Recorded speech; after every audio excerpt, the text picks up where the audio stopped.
जी। Good evening. मेरी voice clear है? आप लोगों को एक बार बताएंगे? जी सर, जी सर। थैंक यू कितने सो खेती जेडी सी 1900। ये जो सेशन है वो रिकॉर्डिंग है, तो प्लीज आप लोगों से रिक्वेस्ट है, कोई भी रिकॉर्डिंग रिक्वेस्ट ना डालें, क्योंकि जो मैं रिकॉर्डिंग कर रहा हूं वो रिकॉर्डिंग फेल हो जाती है आपकी रिक्वेस्ट आते ही, क्योंकि ये कंप्यूटर रिकॉर्डिंग है। दोस्तों नमस्कार, मेरा नाम है लोकेश चौधरी। आज हम बात करने वाले हैं मिशन केमिकल फ्री को लेके। मेरा कॉर्पोरेट बैकग्राउंड है, बाई प्रोफेशन मैकेनिकल इंजीनियर रहा हूं, 15 इयर्स का कॉर्पोरेट बैकग्राउंड है। और उसके चलते मैं इस इंडस्ट्री का पार्ट बना साथ साथ में। और आज इस इंडस्ट्री ने मेरी लाइफ में एक बहुत बड़ा बदलाव किया। ये इंडस्ट्री मेरे साथ बहुत सारे लोगों की लाइफ में एक बहुत बड़ा बदलाव लेके आ रही है। आज ये प्रेजेंटेशन लगभग 45 to 50 मिनट्स की रहेगी। और मैं आपको ये आश्वासन देना चाहूंगा कि ये प्रेजेंटेशन आपकी लाइफ में एक बड़ा बदलाव लाने का प्रयास करेगी। आपको जिसने भी इनवाइट किया है, जिस भी इंसान ने आपको आज यहाँ इनवाइट किया है, वो चाहता है कि लाइफ में आपको कुछ चीजों की बेसिक नॉलेज हो।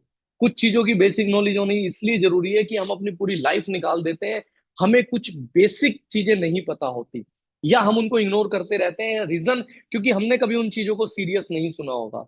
तो आज इस प्रेजेंटेशन के दो पार्ट रहेंगे। एक पार्ट जिसमें आपको अपनी लाइफ के लिए, अपनी फैमिली की लाइफ के लिए ऑन अ सीरियस नोट किन बेसिक चीजों को फॉलो करना है, जिससे आपकी फैमिली की लाइफ में एक ट्रमेंडस चेंज आएगा। सेकंड, आप बहुत सारी दुनिया को, बहुत सारे लोगों को एक बड़ा सॉल्यूशन दे सके और उसको अपॉर्चुनिटी में कन्वर्ट कर सके। किस इंडस्ट्री में कब एंटर करना है, क्यों एंटर करना है, और उस इंडस्ट्री के लिए गवर्नमेंट ऑफ इंडिया क्या बोलती है, उसके बारे में हम आज बात करेंगे। तो ये दो पार्ट में प्रेजेंटेशन रहेगी।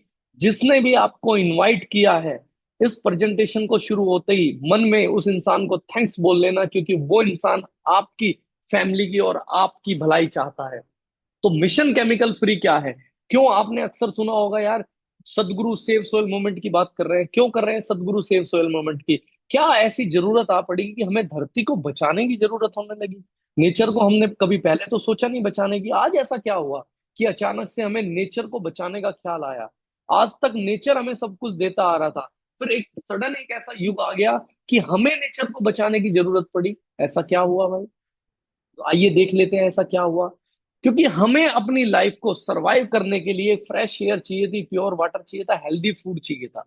ये हमारी रिक्वायरमेंट थी जो हमें नेचर से मिलती थी। मगर आज के टाइम में हमें पोल्यूटेड एयर मिलना शुरू हो गया, हमें केमिकलाइज वाटर मिलना शुरू हो गया, हमें नॉन ऑर्गेनिक और अनहेल्दी फूड मिलना शुरू हो गया। हमें चाहिए क्या था? हमें चाहिए था भैया हेल्दी फूड, मिल क्या रहा है? Non organic.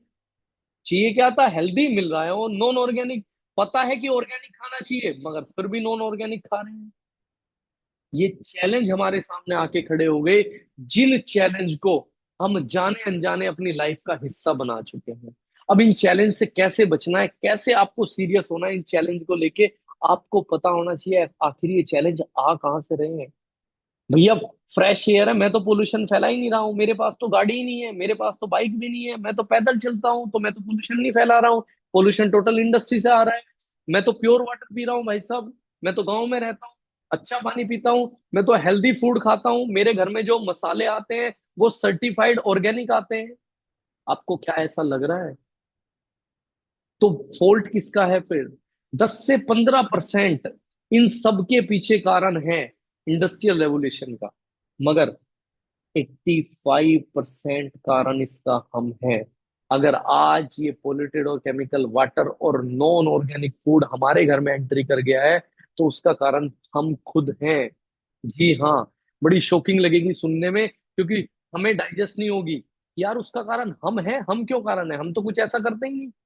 तो सुन लेते हैं आप क्या करते हैं अभी ऐसा। मुझसे कल किसी ने सवाल पूछा, भारत में कैंसर बहुत बढ़ रहा है, तो मैंने बोला सुबह उठते ही सबसे पहले कैंसर मुंह में डालते हो आप, इसलिए कैंसर बढ़ रहा है। सुबह उठते ही हम सबसे पहले क्या करते हैं? ब्रश। ब्रश में जो टूथपेस्ट यूज होती है उसके ऊपर कभी पढ़ा है उसमें लिखा क्या हुआ है? SLS, sodium lauryl sulphate. हर टूथपेस्ट में पाया जाता है और दुनिया में सबसे ज्यादा कैंसर कारक है sodium lauryl sulphate, sodium monosulphate. बहुत सारे लोगों को लग रहा होगा यार टूथपेस्ट में कैंसर। ये बात जाने अनजाने में हमारे तक पहले भी आई होगी, मगर आज मुद्दा ये है कि अगर आपके टूथपेस्ट में एक ऐसा कारक है जिससे कैंसर हो सकता है, उस टूथपेस्ट को आपके बच्चे क्यों यूज कर रहे हैं, आपकी फैमिली क्यों यूज कर रही है? अगर हम एक केमिकल वाला टूथपेस्ट यूज कर सकते हैं तो फिर हमारे बच्चे गुटखा क्यों नहीं खा सकते? फिर हमारी वाइफ गुटखा क्यों नहीं खा सकती? क्यों हमारी वाइफ सिगरेट नहीं पी सकती? क्यों हमारे छोटे बच्चे सिगरेट नहीं पी सकते? जब हमें ऐसा लगता है कि गुटखा खाने से कैंसर हो सकता है, वो हमारा बच्चा नहीं खाएगा, तो फिर हमारा बच्चा उस टूथपेस्ट को क्यों कर रहा है जिसके अंदर कैंसर है? किस मजबूरी में मेरा बच्चा उस ऐसे टूथपेस्ट को कर रहा है जिसकी वजह से कैंसर हो सकता है? मुद्दा ये नहीं है कि वो कैंसर सिर्फ आपकी फैमिली में हो रहा है। मुद्दा ये नहीं है कि उस टूथपेस्ट से जस्ट कैंसर आपकी फैमिली को हो सकता है। मुद्दा ये है कि वो टूथपेस्ट जो केमिकल लेके आपके घर से बाहर निकलता है, वो टूथपेस्ट से जो केमिकल निकलता है, वो पानी को लेके आपके घर से बाहर निकलता है, वो बाहर जाने के बाद केमिकल को केमिकलाइज करता है, आपके वाटर को केमिकलाइज करता है। आपका वो हार्मफुल केमिकल आपको तो साथ साथ में कैंसर दे ही रहा है, मगर उन सब लोगों तक भी कैंसर पहुंचा रहा है जहां तक वो पानी जा रहा है। उस पानी को आपने यूज किया, आपकी फैमिली ने यूज किया, सुबह से लेकर रात तक आप लोग 20,000 लीटर पानी यूज करते हैं, और उस 20,000 लीटर पानी में आपके टूथपेस्ट में, आपके साबुन में, आपके शैम्पू में, आपके फेस वॉश में, आपके टॉयलेट क्लीनर में, आपके फ्लोर क्लीनर में, किसी ना किसी में कोई ना कोई हार्मफुल केमिकल होता है जो आपके घर से निकलने वाला 2,000 लीटर पानी बाहर जाके 20,000 लीटर को पानी को केमिकलाइज करता है। इसलिए दिल्ली में यमुना जी में झाग मिलते हैं, इसलिए दिल्ली में यमुना जी पोल्यूटेड है। आप समझना, एक अकेला इंडस्ट्री कारण नहीं है, उसका कारण दिल्ली में रहने वाले 2.5 करोड़ लोग भी हैं। उसका कारण वो हर एक इंसान है जिसके घर में से एक ऐसे टूथपेस्ट का केमिकल निकलता है जिससे उसकी बॉडी को कैंसर होता है, बाहर पानी को केमिकलाइज कर रहा है। आज हमारे जितने क्लीनिंग प्रोडक्ट है हमारी एंटीबॉडी को खत्म कर रहे हैं। मैं आपको बता दूं, हमारे सफाई उत्पाद कर रहे हैं एंटीबॉडी को खत्म। ये न्यूज आपने सुनी होगी, बर्तनों में चिपके डिटर्जेंट से लीवर कैंसर का खतरा 4 गुना बढ़ा। आप समझना, लीवर कैंसर बढ़ रहे हैं कहीं से? डिटर्जेंट से, बर्तन धुलने से, जो आप यूज कर रहे हैं यूटेंसिल क्लीनर। आप फील करके देखो, क्योंकि ये चीजें जाने अनजाने में हमारे घर तक पहुंच गई। हो सकता है आज तक आपने ना सुना हो कि सोडियम लोरेल सल्फेट कैंसर का कारक है, फ्लोराइड कैंसर का कारक है, और मैं उनको जाने अनजाने में यूज करता आ रहा हूं। Ask your self. मेरा सिर्फ एक ही कर्तव्य है कि मैं आप तक एक सही जानकारी को पहुंचाऊं, एक सही नॉलेज को आपके साथ शेयर करूं, ताकि आप उस नॉलेज से आप अपनी फैमिली से केमिकल को बाहर निकाल सके। The worst things you can feed your children. ये जस्ट वाशिंगटन डीसी की पोस्ट है, आप समझना ये मैंने क्यों उठाई है, क्योंकि जस्ट मैं थोड़ी देर पहले एक अपने मित्र के पास बैठा, उसने कहा यार मेरा 5 साल का बच्चा है और उसका पेट बड़ा गड़बड़ रहता है। मैं एक छोटी सी गलती कर रहा था कि मैं अपने बेटे को मोमोज खिला रहा था। मोमोज मैंने खिलाने बंद कर दिए, डॉक्टर ने कहा कि मोमोज नहीं खिलाने। मगर अच्छा, मगर चलो, मगर भाई मोमोज चिप्स वगैरह बंद कर दो। कह रहा यार चिप्स तो मैं रोज खिलाता हूँ। आपको पता है कि चिप्स के अंदर पाम ऑयल होता है जो आपके बच्चे के लीवर को डैमेज कर सकता है। बचें सर इनसे। आपको बेसिक चीजों का पता होना चाहिए। जिन शैम्पू को यूएस ने बैन कर दिया उनमें कैंसर वाले केमिकल हैं, तो वो आपके घर में क्या कर रहे थे? जिन मसालों को सिंगापुर ने बैन कर दिया कैंसर के रीजन को आइडेंटिफाई करके, वो मसाले आज मेरे घर में क्या काम कर रहे हैं? क्या मेरी बॉडी स्टील बॉडी है? क्या आपकी बॉडी स्टील बॉडी है? कि वो मसाले जिनसे हमारे घरों में आज कैंसर हो सकता है, वो नॉन ऑर्गेनिक मसाले जिससे हमारे घरों में कैंसर हो रहा है और वो आज हमारे घरों में यूज हो रहे हैं, क्यों? क्या वो मसाले बनाने वाली कंपनी हमारे किसी रिश्तेदार की है, या वो मसाले खरीदना हमारी कोई मजबूरी है? हमारी मजबूरी है सिर्फ टीवी पे देखने वाले एड और टीवी पे बेचने वाले सेलिब्रिटी, सो कॉल्ड सेलिब्रिटी जो हमें कूड़ा कचरा दे जाते हैं। उनके बारे में भी हम आगे बात करेंगे। सीरियसली समझना, पिता बनने की खुशी छीन लेंगे कीटनाशक, पेस्टिसाइड के खाने। अगर आपके मसाले तक ऑर्गेनिक नहीं है तो जो मसाले आपको बचा रहे हैं वो ही आपको कैंसर दे रहे हैं। मसालों का काम है आपकी जिंदगी बचाना, आपको प्रिवेंटिव मेंटेनेंस देना, आपकी हल्दी का काम है कैंसर से बचाना, मगर जब हल्दी पेस्टिसाइड वाली होगी, जो हल्दी उगाई जा रही है उसके ऊपर ऑर्गेनिक ठप्पा नहीं होगा, तो आपकी हल्दी ही आपको कैंसर देगी।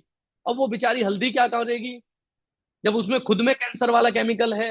20 प्रोडक्ट आप एवरीडे यूज करते हैं और एक प्रोडक्ट के अंदर एवरेज 5 केमिकल होते हैं। उन केमिकल के बारे में मैं आगे भी बात करूंगा। 100 केमिकल का एक्सपोजर कर रहे हैं आप पर डे। कोई हो सकता है यहाँ समझदार व्यक्ति बैठा और वो सोचे कि सर अगर इससे कैंसर हो सकता है तो फिर ये हमारे टूथपेस्ट में है क्यों? क्या गवर्नमेंट को दिखाई नहीं देता? गवर्नमेंट ने डालने क्यों दिया? यस, गवर्नमेंट ने गुटखा भी बनाने दिया।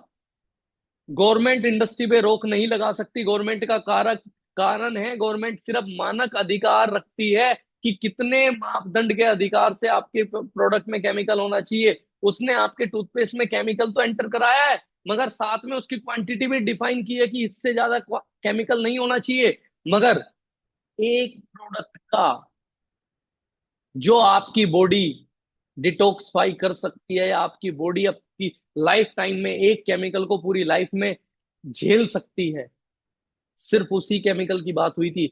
मगर गवर्नमेंट को ये पता नहीं है कि आप 20 प्रोडक्ट ऐसे यूज करते हैं, मतलब आपकी बॉडी 100 टाइम्स केमिकल एक्सपोजर कर रही है जहां पे एक केमिकल करना। अब उसके सामने आपकी क्या मजबूरी है? मजबूरी नहीं है, उसके सामने अवेयरनेस की कमी है।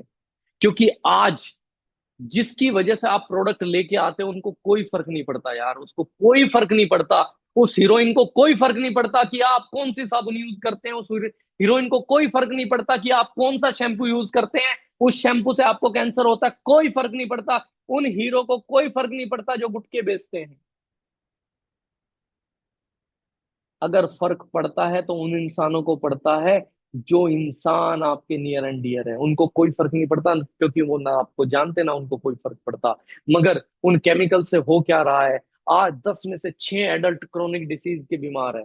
10 में से 6 युवा हार्ट अटैक से परेशान है, कैंसर से परेशान है, क्रोनिक लंग डिसीज से परेशान है, स्ट्रोक से परेशान है, mental disorder, diabetes, chronic kidney disease, इन सब चीजों से परेशान है। अब फील करके देखो कि क्या सिचुएशन होने वाली है अगर ये केमिकल आपके घर से नहीं निकले। तो मेरे को दुख के साथ बोलना पड़ेगा कि आपकी फैमिली में से किसी भी मेंबर को ये बीमारी हो सकती है। मैं नहीं बोलता कि आपको क्या करना है, आपको सिर्फ एक ही काम करना है। आप केमिकल की जगह केमिकल फ्री प्रोडक्ट यूज करें। आप नॉन ऑर्गेनिक की जगह ऑर्गेनिक प्रोडक्ट यूज करें, ये आपको डिसाइड करना है। 10 डेथ पर मिनट हो रही है, आप कितने भी पैसे वाले हैं, डजेंट मैटर। कैंसर पैरासीटामोल खा के ठीक नहीं होता, हार्ट अटैक पैरासीटामोल खा के ठीक नहीं होता, मगर पैरासीटामोल आपको कैंसर दे सकती है। एलोपैथिक दवाइयां पहले आती हैं, फिर उनके साइड इफेक्ट पता चलते हैं। सिर्फ एक आयुर्वेदा एक ऐसी पद्धति है जिसने 6000 साल में कोई त्रुटि नहीं है, कोई त्रुटि नहीं पाई गई आज तक आयुर्वेदा में। सिर्फ और सिर्फ दिक्कत है उन केमिकल की जो केमिकल हमारे घर में यूज होते हैं। 1990 में 57% डेथ होती थी, 57% डेथ होती थी नॉन कम्युनिकेबल डिसीज से, मतलब कैंसर, हार्ट अटैक, इनसे सिर्फ 57% लोग मरते थे। 2016 में डाटा बोलता है कि लगभग 72% लोग नॉन कम्युनिकेबल डिसीज से मर रहे हैं। किसकी वजह से? क्योंकि जैसे जैसे केमिकल बढ़ रहे हैं हमारे ब्यूटी प्रोडक्ट में, हमारे होम केयर में, हमारे पर्सनल केयर में, हमारे खाने के प्रोडक्ट में जैसे जैसे पेस्टिसाइड घुस रहा है, वैसे वैसे केमिकल हमारी जिंदगी में एंटर कर रहा है। और क्या हो रहा है? कैंसर, हार्ट अटैक, डायबिटीज, ये सब चीजें हो रही है। आज अगर मैं बात करूं, यूएसए से जस्ट हम एक पायदान पीछे हैं डायबिटीज 1 में। यूएसए में हमसे पहले नॉन ऑर्गेनिक प्रोडक्ट यूज होता था, यूएसए में हमसे पहले ब्यूटी प्रोडक्ट यूज होते थे जिनके अंदर हार्मफुल केमिकल होते थे। आज यूएसए ने धीरे धीरे अपने आप को ऑर्गेनिक करना शुरू कर दिया था, अब से 20 साल पहले से। आज यूएसए ने अपने प्रोडक्ट्स में से केमिकल निकाल दिया, जस्ट वो प्रोडक्ट में से केमिकल वहां से निकल के हमारे घर में पहुंच गया। यूएस में एक केस स्टडी हुई थी, 232 प्रकार के केमिकल मिले थे, कहाँ? अम्बिकल कोड में। जिस गर्भ नाल से बच्चे को फूड जाता है उसके अंदर 232 प्रकार के केमिकल मिले। इसीलिए बच्चा डायबिटीज 1 के साथ पैदा हो रहा है। समझना, बच्चा पैदा हो रहा है डायबिटीज लेके। डॉक्टर क्या बोलते हैं? डायबिटीज तो लाइफस्टाइल डिसीज है। डॉक्टर से पूछो भाई लाइफस्टाइल डिसीज है तो बच्चा माँ के पेट में कौन सा भाई सब डिस्को में जा रहा है, कौन सा बर्गर पिज्जे खा रहा है? उसकी माँ जो भी प्रोडक्ट यूज कर रही है या जो भी खा रही है वो बच्चा ले रहा है। लाइफस्टाइल नहीं है, ये मैं बता दूं आपके द्वारा यूज किए गए हार्मफुल केमिकल वाले प्रोडक्ट है। इसका आप स्क्रीनशॉट लेके रख लें, ये बहुत काम आने वाला है। जिस भी प्रोडक्ट में आपके कोई भी हार्मफुल केमिकल है इसमें से, इसके अलावा एक हैजर्डस केमिकल की लिस्ट है। हमारी कंपनी जो मिशन केमिकल फ्री पे काम कर रही है, हम आपको वो लिस्ट प्रोवाइड कराएंगे, ताकि आप अपने घर के वो प्रोडक्ट निकाल के और कल जब मार्केट से खरीद के लेके आए तो एटलीस्ट केमिकल फ्री वाले प्रोडक्ट लेके आए। मैं चाहता हूं, मैं आपसे हाथ जोड़ के रिक्वेस्ट करता हूं कि आप जब मार्केट से लाएं तो कम से कम केमिकल फ्री प्रोडक्ट लेके आए। और अगर आपको लगता है कि ये आपकी जिंदगी का चैलेंज है, अवेयरनेस की आज आपको कमी थी, आप ये चाहते हैं कि अवेयरनेस लोगों तक पहुंचे, आप ये चाहते हैं कि ये आपका भी चैलेंज था, तो इस चैलेंज का रीजन कहीं पैसा तो नहीं है। आपको पता है कि ऑर्गेनिक खाना चाहिए, कहीं ऐसा तो नहीं है कि महंगे की वजह से नहीं खा पाते। आपको पता है कि केमिकल फ्री प्रोडक्ट यूज करना चाहिए, इसलिए तो नहीं यूज कर रहे कि भाई महंगा प्रोडक्ट है कैसे करेंगे यूज। पैसा कारण तो नहीं है। आपके इस चैलेंज के पीछे का कारण पैसा तो नहीं है। आप देश विदेश में घूमना चाहते हैं, उसके पीछे का कारण पैसा तो नहीं है। ये आपकी लाइफ के वो हिडन चैलेंज है जिनको आप इग्नोर किए बैठे हैं। आप चाहते हैं एक आलीशान घर बनाना, कहीं उसके पीछे पैसा कारण तो नहीं है कि उतना पैसा नहीं है। आप चाहते हैं खुद का बिजनेस करना, नहीं कर पाते, कहीं उसके पीछे का कारण पैसा तो नहीं है। आप चाहते हैं लग्जरी गाड़ी रखना, कहीं उसके पीछे का कारण पैसा तो नहीं है। और सबसे बड़ा आपकी लाइफ का चैलेंज, कहीं आप ऐसी जगह पहुंच जाए जहां से आना नामुमकिन हो, आपकी फैमिली को पैसे की जरूरत पड़ेगी, कहीं ये चैलेंज आपकी लाइफ के चैलेंज तो नहीं है। ये सब आपकी लाइफ के, मेरी लाइफ के चैलेंज हैं। एक हम सब की लाइफ का चैलेंज है। 2024 में बेटियां नहीं बेरोजगार लड़के हैं माँ बाप का बोझ। 2024 में ये समाज का चैलेंज है, समाज का चैलेंज है। हो सकता है आप नौकरी करते हैं, आपका बेटा भी उतना बड़ा नहीं हुआ, मगर ये समाज का चैलेंज है, कल आपका बेटा भी बड़ा होगा। बेरोजगारी बढ़ रही है, कम नहीं हो रही। बेरोजगारी बढ़ती जा रही है, कम नहीं हो रही। बहुत सारे लोग मूक दर्शक कहेंगे कि बेरोजगारी कोई बात नहीं, बढ़ती जा रही है, देख लेंगे, अपने पास है। मगर क्या आप समाज को सोल्यूशन दे सकते हैं? अगर आप समाज को सोल्यूशन दे सकते हैं तो आप पैसा कमा सकते हैं। समाज के चैलेंज हैं, आपके चैलेंज हैं। जिसने दुनिया में आपकी प्रॉब्लम को सॉल्यूशन दिया है, उस इंसान ने पैसा कमाया है। आपकी प्रॉब्लम थी ट्रैवलिंग करना, मगर एक इंसान ने गाड़ी का निर्माण किया, आपकी प्रॉब्लम का सॉल्यूशन आपको दे दिया, और आज वो इंसान पैसा कमाता है। आपकी प्रॉब्लम थी लोगों से कम्युनिकेशन करना, फोन पे बात करना, ये आपकी लाइफ का चैलेंज था, ये आपकी लाइफ की प्रॉब्लम थी, मगर एक इंसान ने उसका सॉल्यूशन दे दिया, आपके हाथ में फोन दे दिया, आपको सॉल्यूशन दे दिया, और उसका पैसा वो कमा रहा है। दुनिया में जो भी इंसान लोगों को प्रॉब्लम का सॉल्यूशन दे देता है, वही इंसान पैसा कमाता है। और मैं बता दूं आपको, हमेशा अक्सर वो पैसा कमाता है जो जितने ज्यादा लोगों को सॉल्यूशन दे देगा। आप फेसबुक यूज करते हैं, आप फेसबुक यूज करते हैं, क्या फेसबुक वाले को आप पैसा देते हैं? नहीं देते। मगर फेसबुक वाले ने आपको सॉल्यूशन दिया, आपका एक कम्युनिकेशन सोशल नेटवर्क बढ़ा दिया उसने, उसने आपको एक प्लेटफॉर्म दिया, वो पैसा कमाता है। उसने बहुत सारे लोगों को सॉल्यूशन दिया, पैसा कमाता है। आप बीमार हैं, आपकी प्रॉब्लम है, मगर एक डॉक्टर उसको सॉल्यूशन करके ठीक करता है, वो आपसे पैसा कमाता है। दुनिया में जो भी इंसान लोगों की प्रॉब्लम को सोल्व करता है, वो ज्यादा पैसा कमाता है। जिस हॉस्पिटल में मरीज ज्यादा जाते हैं, वो हॉस्पिटल ज्यादा पैसा कमाता है। जो गाड़ी कार ज्यादा बिकती है, वो कार का ओनर पैसा ज्यादा कमाता है। जो सेलफोन ज्यादा बिकते हैं, वो सेलफोन का मालिक ज्यादा पैसा कमाता है। दुनिया में हमेशा पैसा वही कमाता है जो ज्यादा लोगों तक उनकी प्रॉब्लम को सोल्यूशन दे देता है। अगर आपको लगता है कि आप एक ऐसा इंसान बनना चाहते हैं जो लोगों की प्रॉब्लम को सोल्यूशन दे दे, तो यस, यू कैन। फील करके देखो, आप वो इंसान बन सकते हैं।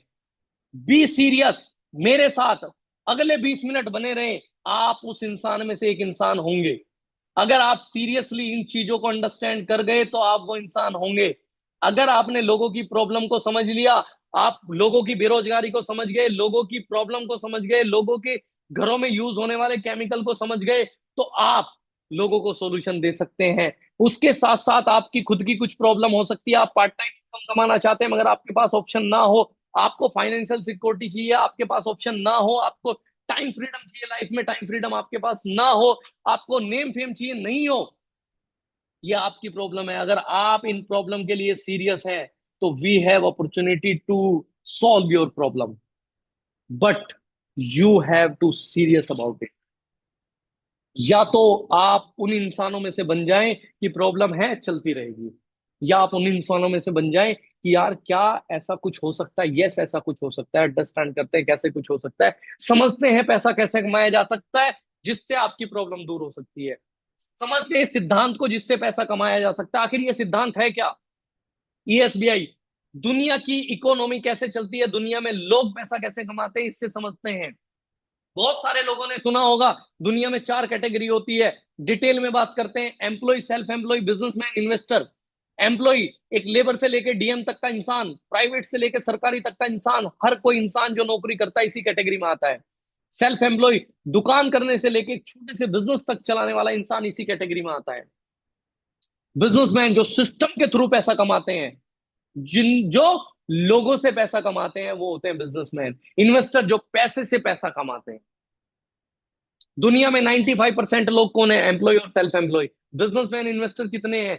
मात्र 5%। अगर मैं पैसे की बात करूं, दुनिया में पैसा किसके पास है? तो 5% लोगों के पास 95% पैसा है, और 95% लोगों के पास मात्र 5% पैसा है। ऐसा क्या भाई? ऐसा क्या अलग करते हैं बिजनेसमैन? क्योंकि एक एम्प्लॉय पूरी जिंदगी जिस फॉर्मूले पे काम करता है, जिस माइंडसेट से काम करता है, वो होता है उसके गरीब होने का कारण। मतलब एक हाईली एजुकेशन की अगर मैं बात करूं, क्या पैसा कमाने के लिए हाईली एजुकेशन होनी जरूरी है? नहीं, क्योंकि हमेशा बिजनेसमैन अपने एम्प्लॉय से कम एजुकेटेड होगा। क्या पैसा कमाने के लिए हार्ड वर्क करना जरूरी है? नहीं, एक एम्प्लॉय अपने मालिक से ज्यादा काम करता है। क्या आइडियाज बिजनेसमैन के पास आते हैं? नहीं, आइडियाज भी हमेशा एम्प्लॉय देता है बिजनेसमैन को। फिर ऐसा है क्या भाई साहब जो गरीब एम्प्लॉय होता है? क्योंकि इनकम के फॉर्मूले को कभी बिजनेसमैन समझ चुके हैं, एम्प्लॉय कभी समझा नहीं है। एम्प्लॉय को समझना जरूरी है। एम्प्लॉय क्या काम करता है? पूरी जिंदगी रेट पे काम करता है। उसकी इनकम का फॉर्मूला होता है rate multiply by time. Rate क्या होता है? उसकी एजुकेशन प्लस एक्सपीरियंस। टाइम क्या होता है? 24 घंटे उसके पास लिमिटेड होते हैं। अब इनकम का फॉर्मूला क्लियर है, रेट मल्टीप्लाई बाई टाइम। पैसा इसी से आना है। एम्प्लॉय किस पे काम करता है? रेट पे। बिजनेसमैन किस पे काम करता है? टाइम पे। एम्प्लॉय हमेशा अपनी सैलरी बढ़ाने की बात करेगा, बिजनेसमैन हमेशा लोग बढ़ाने की बात करेगा। दोनों में अंतर समझो। एक एम्प्लॉय क्या करता है? 50 आवर्स एवरी वीक काम करता है, 4 वीक एवरी मंथ काम करता है, 12 मंथ एवरी ईयर काम करता है, 40 years ऑन अ लाइफ काम करता है, 96,000 आवर्स पूरी लाइफ में काम करता है एवरेज। 96,000 घंटे काम करता है पूरी लाइफ में। मगर एक बिजनेसमैन क्या करता है? 1,000 लोगों को रखता है, 10 घंटे उनसे काम कराता है, एक दिन में उसके लिए 10,000 घंटे काम होता है। 10 दिन में ऑन एन एवरेज 1,00,000 घंटे काम कर लेता है। समझना, एक एम्प्लॉय पूरी जिंदगी में जितना काम करता है वो 10 दिन में उतना पैसा कमा लेता है। That's the power of time compounding. वो टाइम को इंक्रीज करता है। मगर एक एम्प्लॉय हमेशा रेट को इंक्रीज करने की बात करता है। पैसा रेट में लिमिटेड है, क्योंकि एजुकेशन की भी लिमिट है, एक्सपीरियंस की भी लिमिट है। अपने आप से पूछो, जितना आपको पढ़ना था पढ़ चुके। एक्सपीरियंस टाइम के हिसाब से होगा। आपको कल के दिन अगर 1,00,000 रुपए की जगह 2,00,000 रुपए महीना कमाने पड़े, आपके पास ऑप्शन है क्या? अगर आपकी सैलरी में 10,000 रुपए महीने की इनकम ऐड कर दे, आपको प्रॉब्लम है क्या? अगर प्रॉब्लम नहीं है तो समझते हैं उस इंडस्ट्री को जहां से ऐड हो सकता है। इंडस्ट्री को समझने के लिए ऐड ऑप्शन कर को समझना जरूरी है। Growth phase with negative atmosphere. जब भी कोई इंडस्ट्री आती है वो निगेटिव एटमोस्फेयर के साथ आती है, मगर ग्रोथ भी तभी होती है। एग्जाम्पल के तौर पे कंप्यूटर आया, उसने क्या दिया मार्केट को? सॉल्यूशन। कंप्यूटर वालों ने पैसा कमाया, मगर जब कंप्यूटर आया लोगों ने धरने दिए, क्योंकि निगेटिव एटमोस्फेयर के साथ हुई। कंप्यूटर में धरना देने वाले लोग कौन थे? पढ़े लिखे समझदार। समझदार लोगों ने धरना दिया कि भाई साहब हमारी तो नौकरियां चली जाएंगी, बेकार का काम है, कंप्यूटर आ गया तो। मगर कुछ लोगों ने उस इंडस्ट्री में एंटर किया और आज वो पैसे वाले हैं। हमेशा जब कोई इंडस्ट्री शुरुआती दौर में होती है, जब वो जे कर्व बनाती है, तब उसमें पैसा कमाया जाता है। इसलिए हमेशा हर विजनरी आदमी स्टार्टिंग में जुड़ता है जब कोई इंडस्ट्री की शुरुआत हो रही होती है। और जो विजनरी होते हैं वो हमेशा बिगनर होते हैं। मगर उसके बाद में बहुत सारे लोग आते हैं, वो पैसा नहीं कमा पाते। एक इंडस्ट्री की बात करूंगा, वर्ल्ड वाइड 16 लाख करोड़ का रेवेन्यू जनरेट करती है। 200 बिलियन रेवेन्यू की वर्ल्ड वाइड इंडस्ट्री है।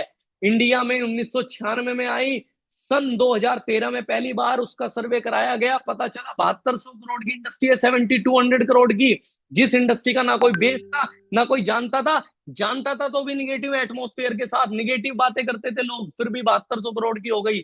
आज भी लोग निगेटिव बातें करते हैं, मगर आज वो इंडस्ट्री लगभग 24,000 करोड़ की हो गई। 2025-26 में इंडस्ट्री 64,500 करोड़ की हो जाएगी। अभी इस इंडस्ट्री के लिए बात कौन कर रहा है? इस इंडस्ट्री के लिए बात कौन कर रहा है सुन लेते हैं। इस इंडस्ट्री को कहते हैं डायरेक्ट सेलिंग इंडस्ट्री। इसके लिए बात कौन कर रहा है समझ लेते हैं, एक वीडियो से अंडरस्टैंड कर लेते हैं।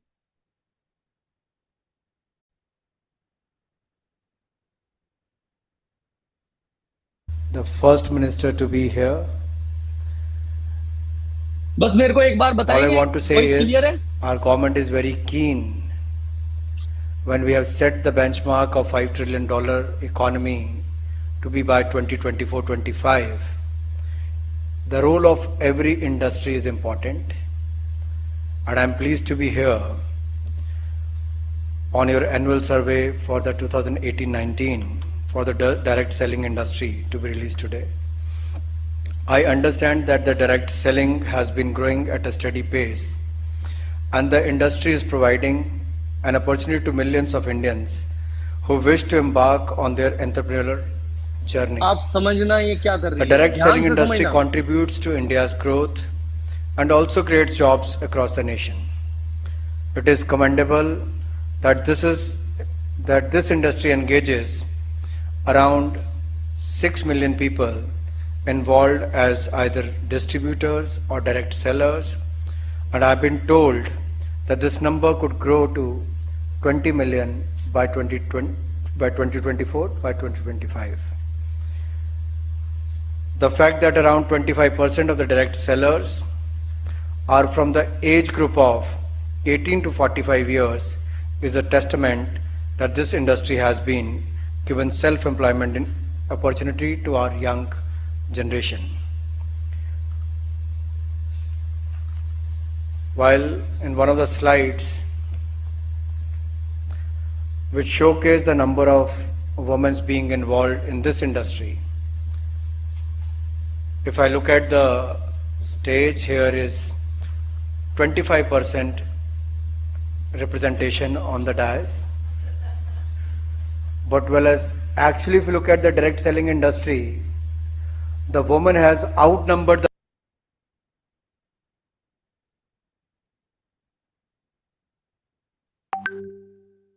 जी, होपफुली आपको स्क्रीन बिल्कुल क्लियर होगी।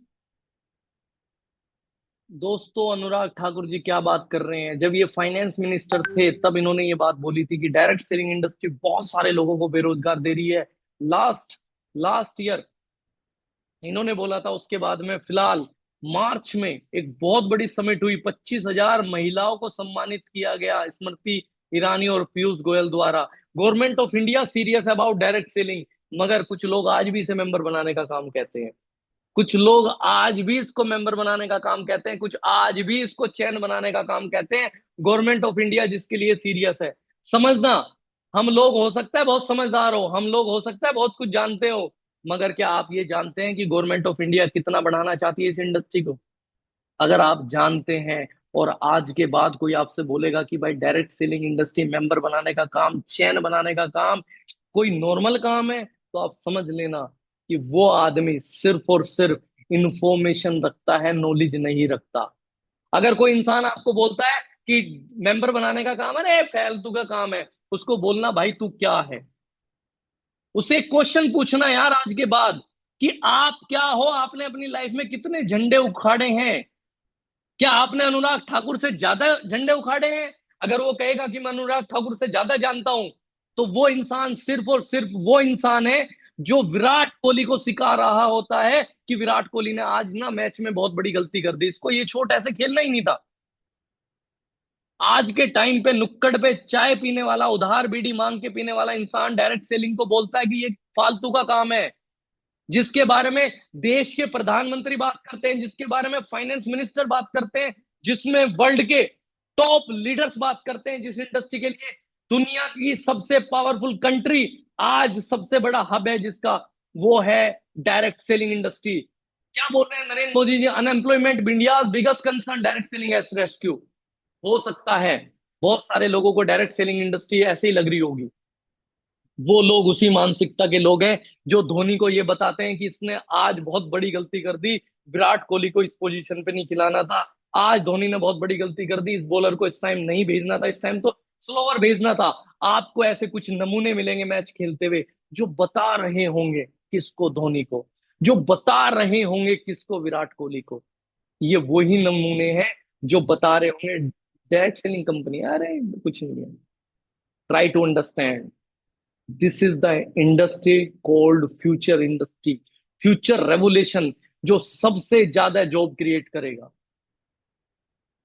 यूएसए में लगभग 3.5 लाख करोड़ की इंडस्ट्री है। यूएसए, चाइना, ये सारी कंट्रियां, हो सकता है आपको लगता होगा यूएसए में फालतू के लोग रहते हैं, मुझे नहीं लगता। दिल्ली यूनिवर्सिटी हो सकता है फालतू की पढ़ाई पढ़ा रही हो, डायरेक्ट सेलिंग पढ़ा रही है, ध्यान रखना। हो सकता है मैसूर कोरोस्पोंडेंस यूनिवर्सिटी आज एमबीए में गलत पढ़ा रही है। हो सकता है कल आपके बच्चे डिप्लोमा करें किसमें, डायरेक्ट सेलिंग में, मेंबर बनाने के काम में आपके बच्चों को पढ़ाई करनी पड़े। ये वो ही बच्चे होंगे जिनके माँ बाप ने कंप्यूटर के लिए धरना दिया था, और वो माँ बाप आज अपने बच्चों को कंप्यूटर की डिग्री करा रहे हैं। समझना, अगर आपको लगता है कि आपको बताने वाला इंसान अनुराग ठाकुर से ज्यादा समझदार है तो डायरेक्ट सेलिंग इंडस्ट्री के बारे में कुछ भी बोल सकता है, और अगर आपको लगता है कि आपके सामने बताने वाला इंसान आज भी ईएमआई पे जिंदगी जी रहा है, इसका मतलब क्या है कि उसको समझने की जरूरत है, ना कि आपको समझने की जरूरत। डायरेक्ट सेलिंग का ग्रोथ की अगर मैं बात करूं 2022-23 में 21,000 करोड़ की पहुंच की, जैसे कि मैंने बोला था 24,000 करोड़ की इंडस्ट्री हो गई है। ये इंडस्ट्री किससे बड़ी है? कंपेयर कर लेते हैं उस इंडस्ट्री से जो सेम इंडस्ट्री की तरह काम करती है, वो है बॉलीवुड इंडस्ट्री, क्योंकि उसमें भी सेलिब्रिटी वही काम करते हैं जो डायरेक्ट सेलिंग में करते हैं। डायरेक्ट सेलिंग के लोग भी सामान बेचते हैं, आज बॉलीवुड के सेलिब्रिटी भी सामान बेचते हैं। फर्क दोनों में सिर्फ इतना है, वो लोग गुटखा बेच देते हैं, हम लोग गुटखा नहीं बेच सकते। हम लोग क्या बेचते हैं? हम लोग बेचते हैं मिशन केमिकल फ्री। हम लोग क्या बेचते हैं? Mission chemical free. हम लोग क्या बेचते हैं? ऑर्गेनिक। वो क्या बेचते हैं? गुटखा। समझना आपको है किसकी सुननी है, गुटखा बेचने वाले की सुननी है, गुटखा बेचने वाले इंसान के कहने पे शैम्पू खरीद के लेके आना है, या जो इंसान आपकी फैमिली को केमिकल से बचाना है उसके बारे में सोचना है। ये आपकी बुद्धिमत्ता के ऊपर निर्भर करता है। डायरेक्ट सेलिंग और ट्रेडिशनल बिजनेस सेम रन करते हैं। 40% का प्रोडक्ट 100% का हो जाता है आप तक पहुंचते पहुंचते। 40 रुपए का आइटम 100 रुपए का हो जाता है। बीच का माध्यम डिस्ट्रीब्यूटर पैसा कमाते हैं, हम जैसे और आप जैसे लोग। ट्रेडिशनल मार्केट में ग्रोथ, रिटेलर, सेल्स मैनेजर, ये सब लोग होते हैं, और सबसे ज्यादा पैसा कमाते हैं एडवर्टाइजमेंट करने वाले लोग। एक इंसान नौकरी करता है इस इंडस्ट्री में, मगर एक इंसान एक छोटा सा एड देके सबसे ज्यादा पैसे कमाया जाता है। वो क्या करता है? वो आपको बता चला जाता है कि तू ये प्रोडक्ट खरीद, जो मेरे घर के कुत्ते भी साबुन से नहीं नहाते, मेरे कुत्ते भी शैम्पू को यूज नहीं करते, भाई तू कर। आप समझना, जिस सेलिब्रिटी के कहने पे आप वो प्रोडक्ट खरीदते हैं, जिस नॉलेज को जाने बिना आप वो प्रोडक्ट खरीदते हैं, वो इंसान पैसे कमा लेता है। उस इंसान की दुकान चलती है गुटखा बेच के, उस इंसान की दुकान चलती है ऐसे शैम्पू, ऐसे टूथपेस्ट बेच के जो आपके घर में कैंसर फैलाते हैं। अब सोचना आपको है भाई, डायरेक्ट सेलिंग इंडस्ट्री जिसको बात करने वाले नरेंद्र मोदी जी है, जिनको बात करने वाले स्मृति ईरानी है, अनुराग ठाकुर है, सीता निर्मला है, पीयूष गोयल है, ये लोग हैं, या उसकी सुन लो भाई जो नुक्कड़ पे आपका दोस्त फेल हुआ है। हाँ, इसमें फेल बहुत होते हैं लोग। फेल इसलिए होते हैं क्योंकि इसमें पैसा नहीं लगता। हमने भी करी थी, हमने भी करी है। 15 साल का corporate experience, India out of country 4 देशों में रह के काम किया। इंडिया में ऑलमोस्ट ऑल ओवर इंडिया घूमा हूं। बहुत सारे लोग आज तक इतने ट्रेनों में नहीं बैठे होंगे जितना मैं वीकली फ्लाइटों में बैठा हूं। उसके बाद मैं इस इंडस्ट्री का पार्ट हूं, और 15 साल की जॉब को मैंने साइड लाइन कर दिया। 15 साल की जॉब को छोड़ दिया 2.5 महीने पहले। ये है इस इंडस्ट्री की पावर। ऐसे ही इंडस्ट्री अनएम्प्लॉयमेंट को वैसे ही खत्म नहीं कर रही, मेरे जैसे लोगों को बाहर निकाल रही है जॉब से। मेरे जैसे लोगों को एक ऐसा प्लेटफॉर्म दे रही है जो आज अपने साथ साथ लोगों को पैसा कमवा रहा है। आइए अंडरस्टैंड करते हैं जियो बिजनेस की तरह कैसे चलती है डायरेक्ट सेलिंग। जियो बिजनेस वाला मेंबर जोड़ के क्या करता है? 47 करोड़ मेंबरों को जोड़ता है, 300 रुपए का उनको हर महीने का रिचार्ज बेचता है, एक साल में कमाता है 90,000 करोड़ का टर्नओवर करता है, मात्र 4,000 करोड़ कमा लेता है। एक इंसान को कितने का बेचता है? 300 रुपए का रिचार्ज। कितने मेंबर बना रखे हैं? 47 करोड़। कितने मेंबर खरीदते हैं? 25 करोड़। डायरेक्ट सेलिंग सेम काम। आपने क्या किया? 10 मेंबर बनाए, मेंबर बनाने पे आ जाते हैं। 10 लोगों तक क्या किया आपने? ऑर्गेनिक प्रोडक्ट भेजा। कैसे भेजा? जो बात आप करते हैं, आप बताते हैं कि यार दो को फला फला चीज को जाके यूज करना, यार वहां के गोलगप्पे बहुत टेस्टी है। आपके 4 दोस्तों में से एक दोस्त पहुंच जाता है गोलगप्पे खाने। सेम आपको अपने कुछ लोगों से, जिनको आप जानते हैं, जिनको नहीं भी जानते, उनको क्या बताना है कि भाई ऑर्गेनिक यूज करो। आपकी बात कुछ लोग सुनेंगे और कुछ लोग अपनी फैमिली को बचाने के लिए ऑर्गेनिक यूज करेंगे। कुछ लोग समझदार होंगे, कुछ लोग स्मार्ट होंगे, कुछ लोग चतुर होंगे। जो चतुर होंगे वो आपके कहने से नहीं लेंगे। उसको सोचना ये चाहिए कि भाई साहब मेरे घर में ऑर्गेनिक जाना चाहिए, मुझे पता है, मेरे घर में केमिकल फ्री जाना चाहिए, मुझे पता है, तो मैं आपसे खरीदता हूं। मगर चतुर कौन होंगे? जो ये नहीं सोचेगा कि मेरे घर में ऑर्गेनिक जाना चाहिए, तो आप दे रहे हो बहुत अच्छी बात है। चतुर वो होंगे जो ये सोचेगा, ओए होए इसका क्या फायदा है भाई, ये पैसे कमा लेगा मेरे से। चतुर वो इंसान है। समझदार वो है जो ये सोचेगा, यस यार मैं तो बहुत दिन से चाह रहा था मेरे घर में ऑर्गेनिक खाए मेरी फैमिली। यार मैं तो बहुत दिन से सोच रहा था मेरी family chemical free product use करे। वो इंसान समझदार है। और वो इंसान चतुर होगा जो इंसान आपके कहने पे ये डाउट लाएगा मन में कि ये पैसे ना कमा ले मेरे से। अगर वो इंसान है तो उसका कोई फायदा नहीं। जो इंसान समझदार है, जो अपनी फैमिली को ऑर्गेनिक पिलाना चाहता है, केमिकल फ्री पिलाना चाहता है, 10 फैमिली आपके साथ कनेक्ट होगी, सेम फंडामेंटल, सेम सोच के साथ, सेम आइडियोलॉजी के साथ में। कुछ लोग आगे बढ़ेंगे, धीरे धीरे आपकी टीम 11,000 लोगों की हो जाएगी। 4,000 लोग ऐसे होंगे जो हर महीने अपनी फैमिली के लिए 2,000 का प्रोडक्ट खरीदेंगे। आपका टर्नओवर होगा 80 लाख, आपकी मंथली इनकम होगी 4 लाख। मेरी मंथली इनकम उतना, सिंपल। आपकी मंथली इनकम जितना आपका टर्नओवर। जैसे रिलायंस का टर्नओवर वैसे आपका टर्नओवर। जैसे मेंबर रिलायंस ने बनाए वैसे मेंबर आपको बनाने हैं। जैसे सेलिब्रिटी गुटखा बेचते हैं, आपको केमिकल फ्री प्रोडक्ट एंडोर्स करना है। जबरदस्ती किसी को हम बोलते नहीं, हम तो ओपन बोलते हैं, ओपन फोरम पे बोलते हैं, लाइव बोलते हैं। आज के टाइम में सिंगल शॉप, आपके शहर की कोई भी फेमस शॉप जो चल रही है, वो कामयाब है या वो शॉप कामयाब है जो मल्टी शॉप है? एक बर्गर वाला जो आपके शहर का फेमस है वो ज्यादा पैसा कमाता है, मैकडोनाल्ड ज्यादा पैसा कमाता है?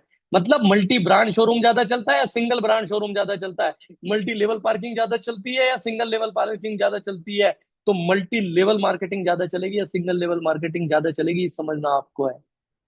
Direct selling simple. वो मैंने एक प्रोडक्ट यूज किया, मैंने एक टूथपेस्ट यूज किया जिसके अंदर फ्लोराइड नहीं है, जिसके अंदर एसएलएस नहीं है। मैं मार्केट से जितने का खरीद के लेके आता हूं, मैंने अपने दोस्त से खरीदा, अगले को रिकमेंड किया, बीच में कमाए पैसे। ये है direct selling. FMCG, fast moving consumer goods. आज दुनिया का हर कोई टाइकून इस बिजनेस में है, मगर है वो जो विजनरी है। The world is one family, मैं ऑलरेडी बता चुका हूं। वासुदेव कुटुंबकम हमारा नारा है।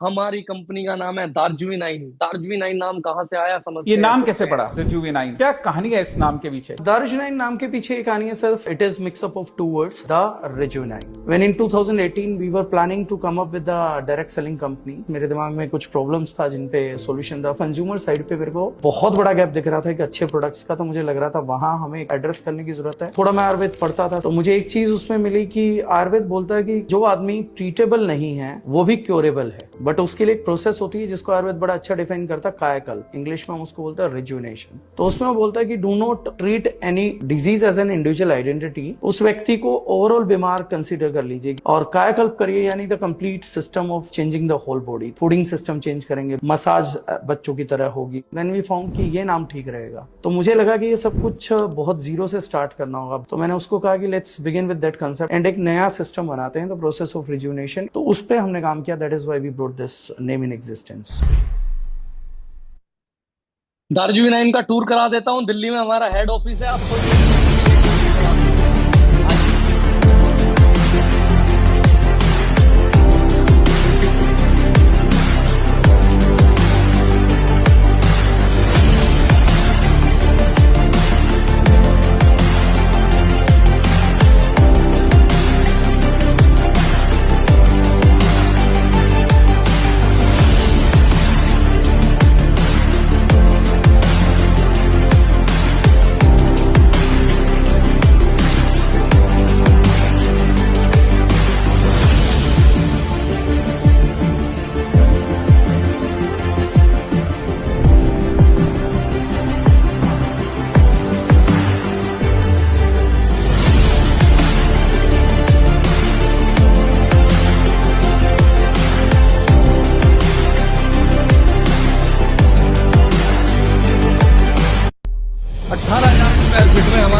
ऑफिस है, लगभग 100 करोड़ की वैल्यू का ऑफिस है। हमारे फाउंडर जितेंद्र डागर जी ने 12 अक्टूबर 2021 को एक लाइन बोली थी, Darjeeling urge to shift from chemical to organic product. Narendra Modi ji ने भी बात बोली थी 2022 में, केमिकल फ्री कल्टीवेशन। समझना, हर कोई इंसान चाहता है कि केमिकल फ्री तक पहुंचे, बट ये लोग इंडस्ट्री को ब्लेम नहीं कर सकते, इंडस्ट्री को बंद नहीं करा सकते, सिर्फ लोगों को समझा सकते हैं। यही बात 15 अगस्त में नरेंद्र मोदी ने बोली कि जैविक खेती अपनाओ, ऑर्गेनिक खेती अपनाओ, केमिकल फ्री करो, क्योंकि उन्हें पता है कि क्या हो सकता है। प्राउड बिजनेसमैन, मतलब बहुत से लोग नहीं बोलते होंगे, मैं बोलता हूं। अपन का जो बिजनेस है, हमारा जो बिजनेस है वो समाज के भले के लिए है, तो उसको अपना भला कर रहे हैं, कोई बुराई नहीं है, लेकिन समाज के साथ अपना भला कर रहे हैं ना। समाज का बुरा करके अपना भला करने वाले कैपिटलिस्ट तो नहीं है, व्यवसायी है, शुद्ध व्यवसायी। राकेश खत्री जी की आगे वो थी, क्योंकि टाइम की शॉर्टेज है तो ज्यादा बात नहीं करेंगे। दुनिया के टॉप लेवल के लोग इसी बारे में बात कर रहे हैं आज, केमिकल फ्री के बारे में। क्यों रीजन आपको यूज करना है, अंडरस्टैंड करने की कोशिश करना, क्यों हमारे प्रोडक्ट यूज करने हैं, क्योंकि बेस्ट क्वालिटी इंग्रेडिएंट्स के साथ हमारे प्रोडक्ट है, रिजल्ट ओरिएंटेड प्रोडक्ट है, अनलिमिटेड टेस्टिमनी हमारे पास है, बेस्ट पैकेजिंग के साथ है, लैब रिपोर्ट के साथ है, इकोनॉमिकल प्राइस है, सर्टिफाइड ऑर्गेनिक प्रोडक्ट है हमारे पास। We are the only company in direct selling history जिसके पास में जैविक भारत का लोगो है। अगर आपके घर में मसाले आने चाहिए तो उसके ऊपर जैविक भारत का लोगो होना चाहिए। अगर आप चाहते हैं ऑर्गेनिक को समझना, तो आपका प्रोडक्ट जो आ रहा है उसके ऊपर जैविक भारत का लोगो होना चाहिए। हमारा जो भी प्रोडक्ट है एक अवेयरनेस कैंपेन के साथ है। हम जो भी प्लास्टिक यूज करते हैं वो बायोडिग्रेडेबल प्लास्टिक होती है। हम कोई भी ऐसी प्लास्टिक यूज नहीं करते जो हार्म पहुंचाती है नेचर को। हमारे जितने प्रोडक्ट है जो आप यूज करते हैं उस सब की रेंज ऑलमोस्ट हमारे पास है, लगभग 267 प्रोडक्ट है हमारे पास। कंप्लीट मसाले की रेंज है और बहुत शानदार प्रोडक्ट है। हमारी हल्दी कुरकुमिन वाली है, सर्टिफाइड हल्दी है हमारे पास। जिम की रेंज है जो वाडा नाडा सर्टिफाइड है, जो US food and drug administration के एफडी अप्रूव्ड में आती है। हमारे पास में कंप्लीट पर्सनल केयर की रेंज है, शैम्पू फेस वॉश हर चीज है। जो भी आप केमिकल की यूज करते हैं उसकी केमिकल फ्री सेगमेंट है। क्या करना है, सिर्फ अपने घर में से कूड़ा निकालना है केमिकल वाला और केमिकल फ्री यूज करना है। जब आपको पता है कि केमिकल फ्री यूज करना चाहिए तो वाई दार्जिलिंग, तो आपको समझने में आसान हो जाएगा। और इसके साथ बिजनेस कैसे बिल्ड करना है वो हम बात करेंगे अपने दूसरे सेशन में। ये कुछ रेट कंपैरिजन है, इन पे ज्यादा बात नहीं करेंगे। You are just one call away to build business with organic and chemical free product for your family and others. Try to understand. अगर आपको लगता है कि you have courage, so we have team, we can build network together or we can change the world. The company lead by product and we are the warrior जो काम कर रहे हैं मिशन केमिकल फ्री के लिए। आप भी बन सकते हैं, आप भी बन सकते हैं इसका पार्ट, अगर आपको लगता है कि मुझे सीरियस होने की जरूरत है। तो दोस्तों thank you so much, thank you so much.